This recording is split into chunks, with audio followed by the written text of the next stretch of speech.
جس بندے نے مشرک کا جنازہ پڑھا غلطی سمجھ کر، گناہ سمجھ کر، باقی غلطی ہو گئی استاد جی، پڑھنا تو نہیں چاہیے تھا جی، چپ کر کے میں کھڑا رہا، برادری کی خاطر چلا گیا۔ مشرک کا جو بندہ جنازہ پڑھے گناہ سمجھ کر، غلطی سمجھ کر، کمزوری سمجھ کر، یہ بندہ گناہگار ہے، اللہ سے سچے دل سے توبہ کرے، اللہ میں نے گناہ کا کام کیا مجھے معاف کر۔ اور جس بندے نے مشرک کا جنازہ ثواب سمجھ کر پڑھا وہ کافر ہو گیا۔ مسئلہ سمجھ آیا؟ دلیل سنو نا۔ جو بندہ گناہ کو گناہ سمجھے یہ مومن ہے، نماز نہیں پڑھتا، کہتے ہیں گناہگار ہوں، کمزوری ہے، سستی ہے، غلطی ہے، یہ بندہ گناہگار ہے، مومن ہے۔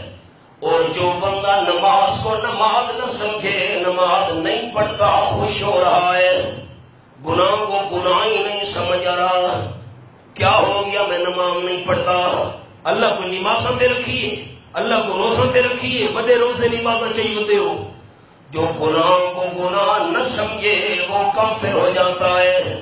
جس نے مشرک کا جنازہ پڑھا غلطی سمجھ کر، گناہ سمجھ کر، یہ بندہ مومن ہے، گناہگار ہے۔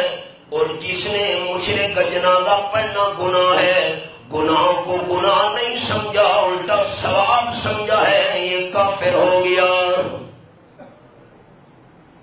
ان مسئلہ سمجھ آیا ہے؟ اچھا تلسو تسلی تھئیے ہونی پڑسو۔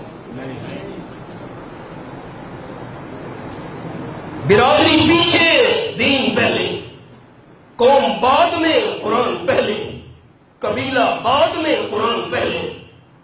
تب اللہ نے منع کر دیا ما کان للنبی والذین آمنوا ان یستغفروا للمشرکین ولو کانوا اولی قربی، بالکل ساتھ والی آیت ہے، آیت نمبر 113۔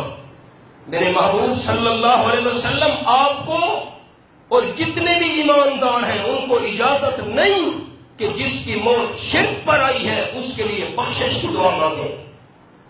ہمارے ساتھی کہتے ہیں استاد جی ہم جنازے پر تو گئے تھے، جب جنازے کے بعد وہ دعا مانگنے لگے تو ہم باہر نکل آئے، اصل کام تو نے کر لیا ہے جنازے والا۔